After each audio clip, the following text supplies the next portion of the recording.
Espace TV. Espace TV, le journal de 13h.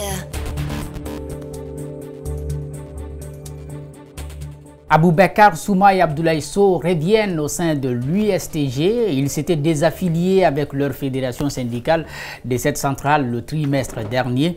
Les secrétaires généraux du SLEG, de la FESABAG et Louis Mbemba Souma, qu'on croyait avoir été remplacé la semaine dernière à Mamou, désapprouvent ce congrès qui a élu Abdoulaye Camara à la tête de l'Union syndicale des travailleurs de Guinée.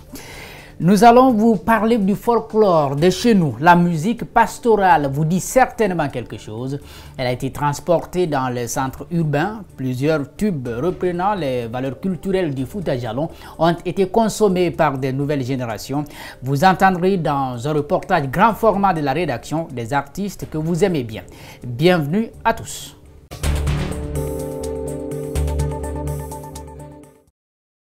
L'Union syndicale des travailleurs de Guinée, USTG, désapprouve le congrès tenu le week-end dernier à Mamou au cours d'une rencontre hier mardi à la Bourse du Travail.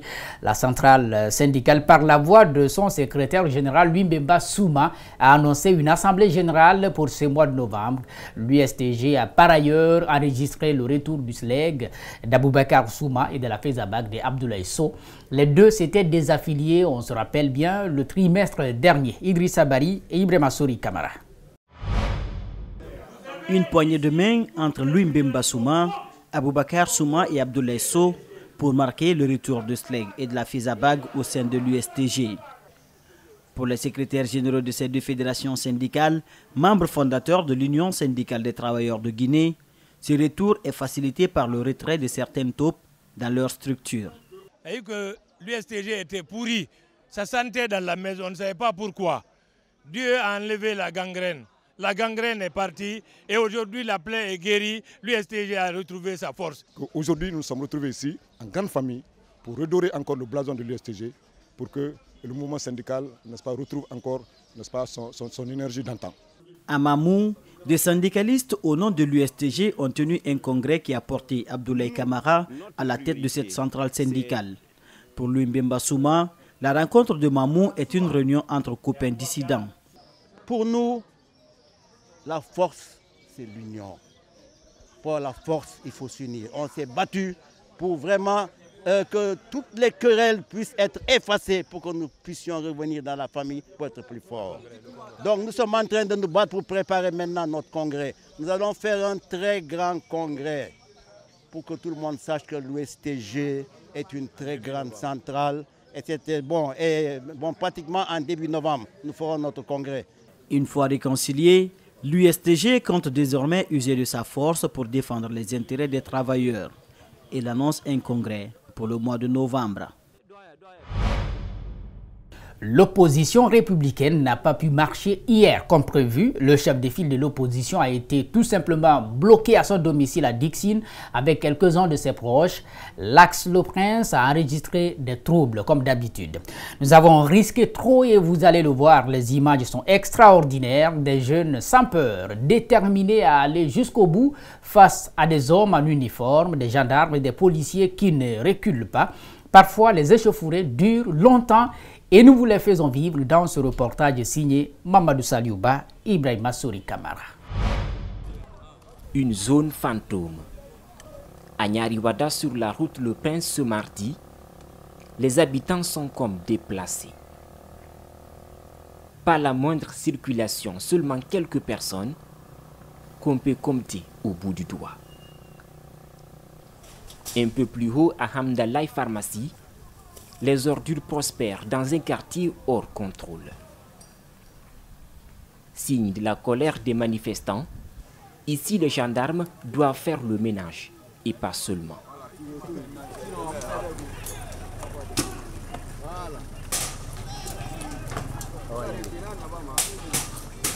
Avec les manifestants, ils doivent riposter. Quelques minutes d'accrochage, et sous les projectiles, quelques écoliers cherchent désespérément un passage. L'affrontement entre jeunes et forces de l'ordre a laissé un quartier sans aucune sécurité. Nous avons voulu continuer pour arriver à Bambeto. Mais à Hamdallah Prince, plus rien ne nous garantissait une sécurité.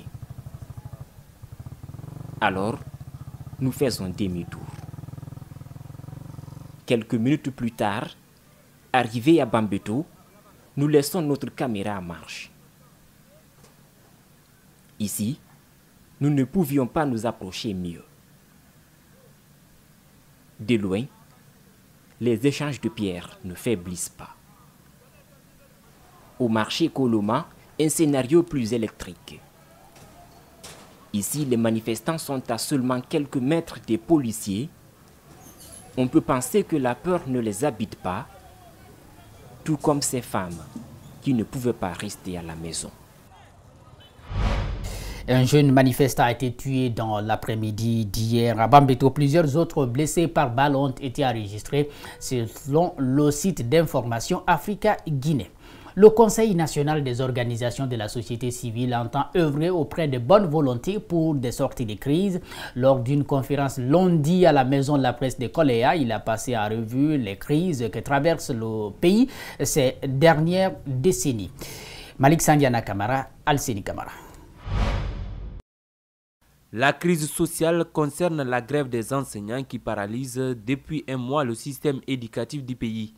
Guerre d'ego, gel des salaires, le CNOX analyse cette crise comme un manque de volonté du gouvernement actuel de tenir un dialogue franc avec le SLEG sur les 8 millions de francs guinéens. J'ai l'impression aujourd'hui que les 8 millions revendiqués par le SLEG, on dirait que c'est tombé du ciel, comme si ça ne faisait pas partie d'un accord préalable qui a été signé, où le gouvernement s'est engagé à ouvrir une brèche de discussion au moment opportun, à la reprise des cours, sur les 8 millions. Ça veut dire quoi? C'est mentionné dans un accord, des ministres ont signé, c'est bel et bien une revendication qui mérite d'être examinée par le gouvernement, même s'il y a changement de gouvernement. On a eu l'impression du côté du gouvernement qu'il y a eu une fermeture totale des discussions et il y a des mesures de représailles qui se mettent en place pour forcer une bonne partie du corps enseignant à reprendre les cours dans les classes. Le CNOX et son président victimes des propos malveillants sur les réseaux sociaux, pourtant en quête de solutions pour une sortie de crise. Dansa Kourouma rassure que la société civile ne renoncera pas à son rôle. Quels que soient les propos discourtois qu'on tiendra vis-à-vis de nous, nous allons continuer ce travail de facilitation. Qu'on réussisse, qu'on ne réussisse pas, nous allons faire ce travail parce que c'est notre vocation. La vie politique reste focalisée sur l'installation des conseils communaux. Le CNOX a ses agents déployés sur le terrain pour superviser cette opération. Certains partis politiques se sont employés à acheter des consciences. Une pratique que cette plateforme ne compte pas laisser impunie.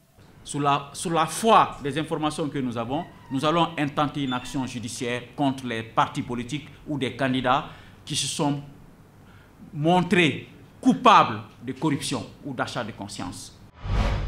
Le renforcement des initiatives locales pour la consolidation de la paix au centre d'un débat mardi entre les acteurs de la société civile. Le choix de la thématique se justifie par de nombreuses crises politiques et sociales marquées ces 10 dernières années. Reportage Djibril Kabak Kamara. Il est évident que l'essentiel des crises en Guinée est lié à la politique. Mais les activistes de la société civile estiment que les analyses des uns et des autres doivent être poussées pour cerner la notion des conflits. Il y a des conflits communautaires où les morts se comptent par centaines ou par dizaines. Mais ces conflits échappent au radar des médias. C'est pourquoi quand la société civile en partenariat avec les Nations Unies, la CEDEAO, décide de mettre en place un dispositif d'alerte précoce et de réponse rapide pour identifier d'abord à leur genèse les ingrédients potentiels des conflits et à mettre en place les mécanismes, n'est-ce pas, de plaidoyer et de lobbying pour que les autorités anticipent et gèrent ces conflits efficacement.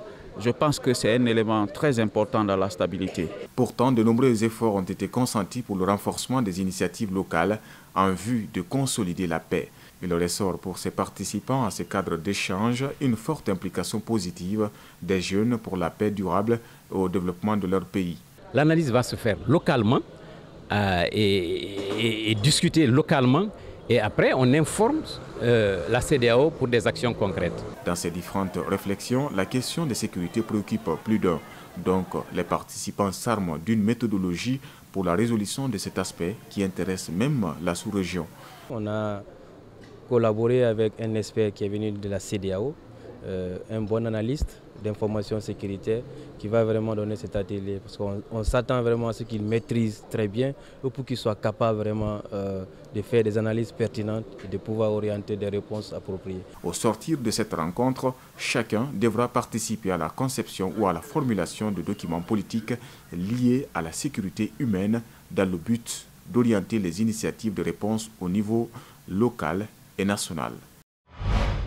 Et nous vous emmenons sur les routes. La route nationale numéro 3, Koyama-Fereya-Forêt-Karia, est complètement dégradée.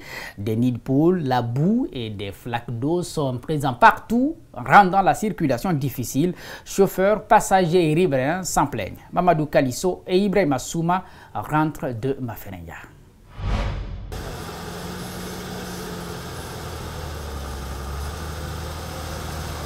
Comme ces camions, des centaines d'autres véhicules rencontrent les mêmes difficultés sur cet axe.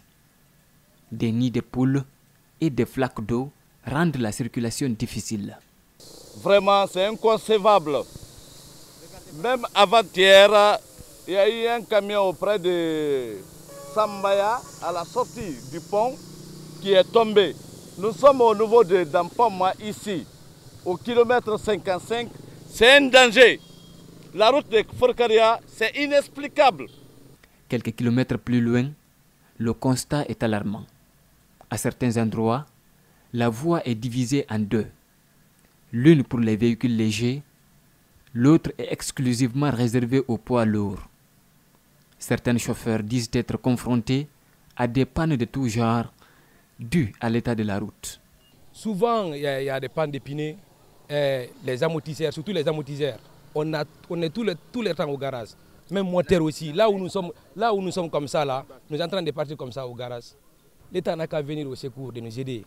Regardez, ça fait combien d'années depuis qu'ils nous ont promis. Mais jusqu'à présent, on n'a rien vu. Absolument rien. Comme ça, là, ça fait pitié, quoi. La nationale numéro 3 est une route internationale reliant la Guinée à la Sierra Leone. La voir dans cet état écœure ses citoyens. Si les rues ou bien les petites routes ne sont pas rétrofilées, là on peut comprendre parce que la distance. Mais les routes principales telles que la route Conakry-Freetown, si elle est dans cet état-là, concrètement ça fait honte. Selon le département des travaux publics, le financement de la reconstruction de cette route, estimé à 78 millions d'euros, est obtenu. Le contrat signé. Mais à quand le début des travaux? C'est la question que se posent les usagers.